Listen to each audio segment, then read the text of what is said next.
Hi guys. Okay, so we just got done talking about kind of what systems of equations are and when you use them. So today I'm going to show you how to check solutions, meaning check answers to systems. So it might seem weird that I haven't taught you how to solve them yet. And that's just because solving them is pretty intense. It can be intense. So I just want to start with kind of the basics, what they are, like how to set them up, which we did last video, and then also how to check solutions so that if you get an answer and you're like, I don't know if I did that right, I want you to be able to check it. Okay. So here is kind of our posed question. So go ahead and write this down. We're going to say is, and we're going to have an ordered pair here because ordered pairs, x comma y, ordered pairs, are solutions. It's how the answers are written to systems. We write them as ordered pairs. So we're going to have the ordered pair 5, 2. So the question is 5, 2 a solution for the system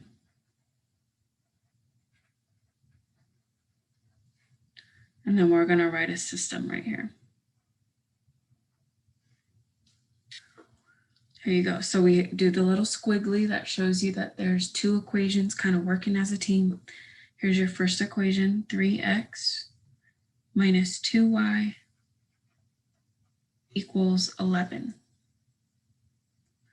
Second equation in the system is negative x plus 6y equals 7.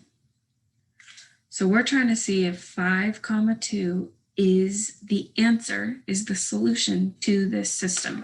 So this is a yes or no question, but you have to prove it. You obviously have to prove it, okay?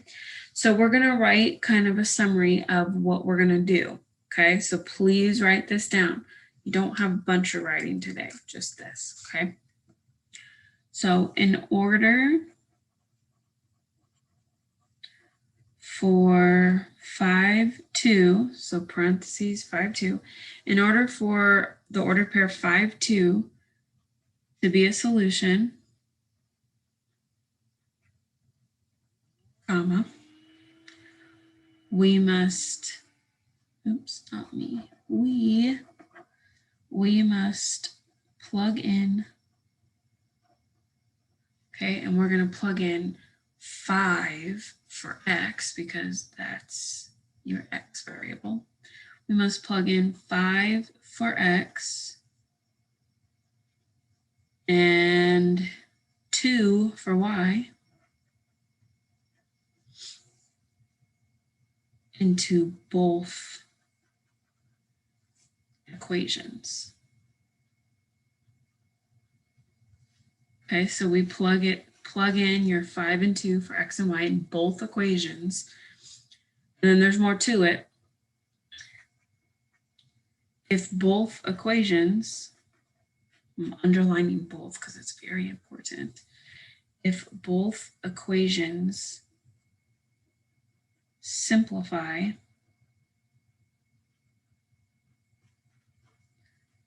to a true statement,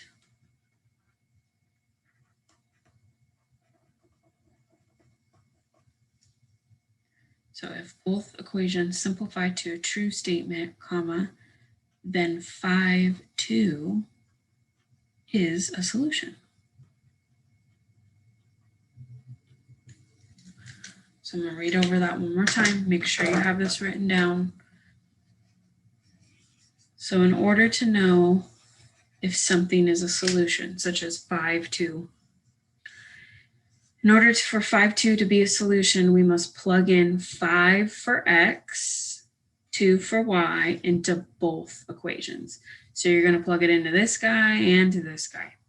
If both equations simplify to a true statement, then we know that 5, 2 is a solution, okay? So I'm going to show you what that means and how to do it. So here's what we're going to do. We're going to take this top equation, 3x minus 2y equals 11.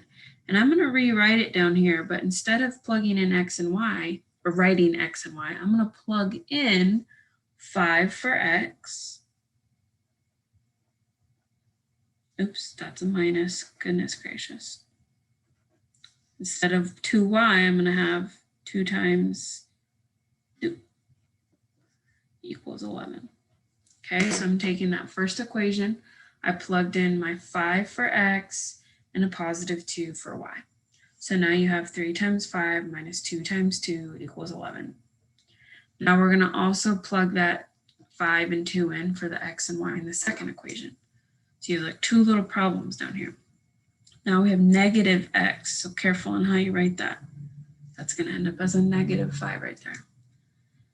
Plus 6y, except for y, I'm going to plug in a 2, equals 7. So I'm rewriting these equations, but plugging in 5 for x, 2 for y. Okay? Okay, so now we get to do a little bit of math here and see if it comes out as a true statement or not. So here we go. 3 times 5 is 15. Minus 2 times 2 is 4. So I have 15 minus 4 equals 11. Well, hopefully you know that's true, but you can simplify it down a step further. 15 minus 4, plug it in your calculator, you get 11. And then you ask yourself, is that a true statement? Does 11 equal 11? Yes. So that's a true statement. Cool, cool, cool. So we go to the next one. Let's see if this is true. Negative times 5, it's basically like a negative 1 times 5. It makes it negative 5. Plus 12 equals 7. You might want a calculator if you're not great with negatives. Negative 5 plus 12, beep, boop, beep, you do get 7. Does 7 equal 7? Why, yes, it does. So if they both come out to true statements, then yes, 5, 2 would be your solution. So we would say 5, 2 is a solution. Okay, 5, 2 is a solution for this specific system. Okay, so let's do some practice here. Practice, practice. It's basically just plugging in for x and y, seeing if it comes out true or not. Here's number 1. So let's write down the system first. Your first equation is y equals negative 2x plus 3. Your second equation is 4x minus y equals negative 20.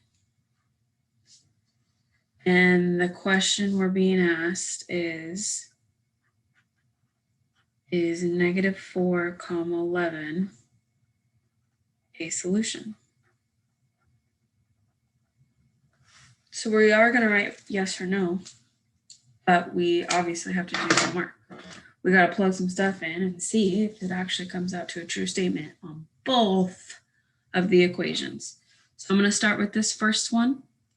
Instead of y, what do I get to plug in for y? I get to plug in 11. So I have 11 equals negative 2 times, and then my x is negative 4 plus 3. So I plugged it into the first equation. I'm just going to go ahead and plug it into the second one right here.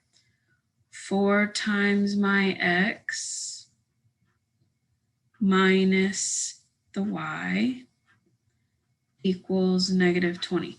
Hopefully you're noticing I like to plug things in with parentheses. You don't have to, but you just need to know that that's 4 times your x value. And then this, you plug in your y right there. Okay, I always plug stuff in using parentheses.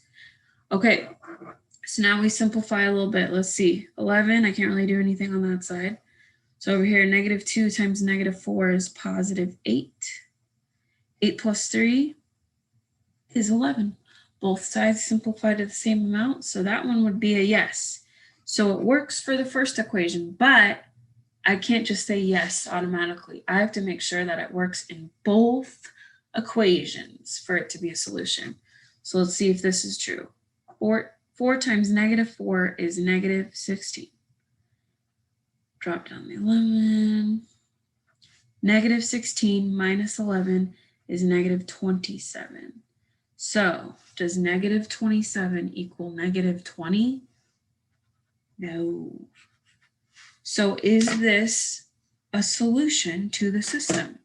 It worked on one of them, but not the other. So overall, is it a solution? No. This one would be no. It is not a solution. It has to work in both equations for it to be a solution. That's the overall takeaway today, guys. It has to work in both equations for it to be a solution. Okay. Few more problems here, 2 more problems. Here we go. Number 2. Here's your system. The first equation is 2x plus y equals -3. Second equation is 6x minus 3y equals -15. And we're trying to see if -2, 1 is a solution. Okay, so we have to plug that into both equations and see if they're true or not. So your x value is -2, your y value is 1. So let's go ahead and rewrite this top equation. 2 times my x plus my y equals -3. Over here, 6 times my x minus 3 times my y equals -15. I recommend pausing the video, trying to do the math by yourself. Okay, don't be lazy, try it out, and then check your answer. Okay. Over here, I'm going to check this one first. 2 times -2 is -4. -4 plus 1, you can use a calculator. -4 plus 1 is -3. So that one works. It's a yes for that one. Okay. It's got to be a yes for this one for it to overall be a solution though. So here we go. 6 times -2 is -12. Minus 3 times 1. -12 minus 3 is in fact -15. So this one is also a yes. So this solution, or this ordered pair works for the first equation and it works for the second equation. Therefore, overall, it is a solution. Okay, it's a solution for this system. Okay, so number 3 is going to be the problem that you get to do all by yourself. You are going to enter in your answers onto Delta Math. Okay, right underneath this video, you should be able to enter in your answers. Here you go. Here's your system. First equation, 4x plus y equals 6. Second equation, x plus 3y equals 15. And you're trying to figure out if 3, -6 is a solution to this system. So you're going to have basically 3 things you have to do. Plug it into the first one, see if it's yes or no. Plug it into the second equation, see if it's yes or no. And then overall, write your answer. Is it a solution, yes or no? Okay, there you go. See ya in class. Bye.